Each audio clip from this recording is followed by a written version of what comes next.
Welcome बच्चों। आज हम क्लास 7th की साइंस के एनसीईआरटी में चैप्टर नंबर 4 का नेक्स्ट टॉपिक पढ़ेंगे और वो है ट्रांसफर ऑफ हीट।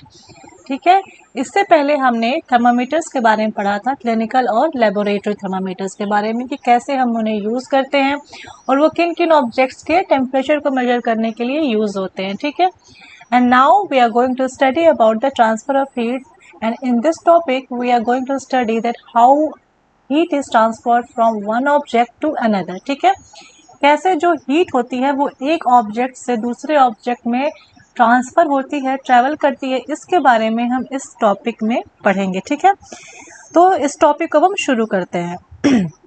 आपने अपने घरों में जब भी देखा है खाना बनता है तो कोई भी आप बर्तन होता है उसे अगर आप आग पे पका रखते हैं, गैस पे, चूल्हे पे, तो क्या होता है वो पूरा बर्तन गर्म हो जाता है। ठीक है, ऐसा क्यों होता है? क्योंकि जो आग है ना, जो फ्लेम जल रही है उससे हीट जो है पास होती है आपके बर्तन में, यूटेंसिल में, और फिर वो पूरा यूटेंसिल क्या होता है, गर्म हो जाता है, उसका टेम्परेचर बढ़ जाता है। ठीक है, अब जब आप अपने बर्नर को, गैस के बर्नर को या आग को बुझा देते हैं और फिर अपने बर्तन को उतार के नीचे रख देते हैं साइड में कुछ देर के लिए, तो आप क्या पाते हैं कि अब वही गर्म बर्तन कुछ देर बाद ठंडा हो गया है। ऐसा कैसे हो सकता है? ऐसा इसलिए हो सकता है कि अब उस गर्म बर्तन से जो हीट है वो उसके सराउंडिंग में ट्रांसफर हो गई है। ठीक है, इसलिए वो ठंडा हो गया। तो एक तरह से आप कह सकते हैं कि पहले वाले केस में I am so sorry, excuse me, पहले वाले केस में जब आपने बर्तन को गैस पे रखा था या बर्नर पे या कोई भी चीज़ जो फ्लेम प्रोड्यूस करती है, तो आपका जो बर्तन था उसने हीट गेन की थी। ठीक है, उसको हीट मिल रही थी तो वो गर्म हो गया। अब जब आपने सब बंद करके उसको साइड में अकेले रख दिया है कुछ देर के लिए, तो अब उसे हीट मिल नहीं रही है, अब वो हीट को लूज कर रहा है। ठीक है, तो इसलिए सराउंडिंग्स को लूज करता है अपने अगल बगल और वो फिर ठंडा हो जाता है। ओके, ठीक है, तो यहाँ पर हम ये देखते हैं, इन दोनों ही केस में देख रहे हैं कि जो हीट है वो गर्म ऑब्जेक्ट से ठंडे ऑब्जेक्ट्स की तरफ ट्रांसफर हो रही है। ठीक है, और ये इसी सिर्फ बर्तन के केस में ही नहीं, सारे ऑब्जेक्ट, जितने भी ऑब्जेक्ट्स होते हैं उसमें जो हीट होती है वो हमेशा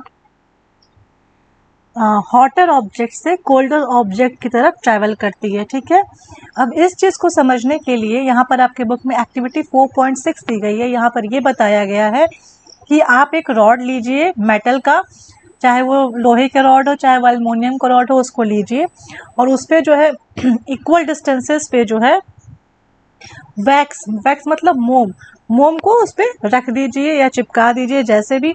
उसके बाद रॉड के एक साइड को आप पकड़ लीजिए या कहीं पे दबा दीजिए पत्थर की हेल्प से, और दूसरे साइड पे आप रॉड के जो है एंड पे एक मोमबत्ती जला दीजिए। ठीक है, और फिर छोड़ दीजिए। आप कुछ देर बाद देखेंगे कि जैसे जैसे रॉड गर्म होता जाएगा वैसे वैसे रॉड के ऊपर रखी हुई मोम पिघल के नीचे गिरती जाएगी। ठीक है, तो जो मोम सबसे पास में रहेगी, मोमबत्ती के रॉड के एकदम सबसे पास में रहेगी, वो सबसे पहले पिघल के गिरेगी, और सबसे लास्ट में कौन सी वाली गिरेगी पिघल करके? जो सबसे दूर रहेगी, है ना, मोमबत्ती वाले एंड से। तो इस तरह से हम देखते हैं कि वाकई में जो हीट होती है वो ट्रांसफ़र हो रही है। अगर हीट ट्रांसफ़र नहीं होती तो फिर हमारी मोम पिघल के नहीं गिरती, और फिर हम ये भी जानेंगे कि जब हम रॉड को टच करेंगे तो रॉड पूरा गर्म हो जाएगा। ठीक है, इस तरह से यहाँ पे ये प्रूफ होता है कि हीट जो है वो फ्लो करती है। ठीक है, इस प्रोसेस, जो ये प्रोसेस है हीट के ट्रांसफ़र का, एक हॉटर एंड से कोल्डर एंड में, इसे कंडक्शन कहते हैं। ठीक है, तो ये एक बहुत इम्पॉर्टेंट टॉपिक है कंडक्शन। कंडक्शन मतलब होता है कि किसी भी ऑब्जेक्ट के जो गर्म सिरा है उससे जो कोल्डर एंड है वहाँ पे जब हीट का ट्रांसफ़र होता है तो उसे हम कंडक्शन कहते हैं। ठीक है, ये प्रोसेस बेसिकली सॉलिड्स मतलब ठोस पदार्थों में देखने को मिलता है। ठीक है, सॉलिड्स में जनरली जो है हीट कंडक्शन के प्रोसेस के थ्रू ही ट्रांसफ़र हो पाती है। ठीक है, तो कंडक्शन क्या होता है?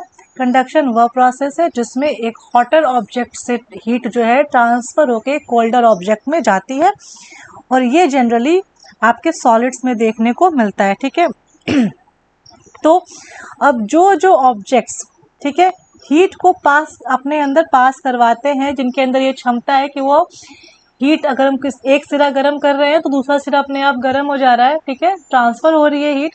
तो जिन जिन ऑब्जेक्ट्स में ये ट्रांसफर करने की क्षमता होती है उसे हम कंडक्टर्स कहते हैं, जैसे हो गया एल्युमिनियम, आयरन, कॉपर। और जो ऑब्जेक्ट्स या मटेरियल्स हीट को अपने थ्रू पास नहीं करवाते हैं, उनको अलाउ नहीं करते कि हीट पास हो, उसे कहते हैं हम पुअर कंडक्टर्स ऑफ हीट। और दूसरे वर्ड्स में इनको हम कह सकते हैं इंसुलेटर्स, ठीक है। तो इंसुलेटर्स क्या होते हैं? वो मटेरियल्स जो अलाउ नहीं करते हीट को अपने से पास होना, ठीक है, अपने से उनके थ्रू पास हो सके, उसको इंसुलेटर्स कहते हैं। ओके, और इसका एग्जांपल है प्लास्टिक हो गया, वुड हो गया, यहाँ तक कि जो वाटर और एयर है वो भी बहुत ही पुअर कंडक्टर है हीट की, ठीक है। तो आज के लिए इतना ही। अब हम नेक्स्ट टॉपिक में कन्वेक्शन पढ़ेंगे। Thank you.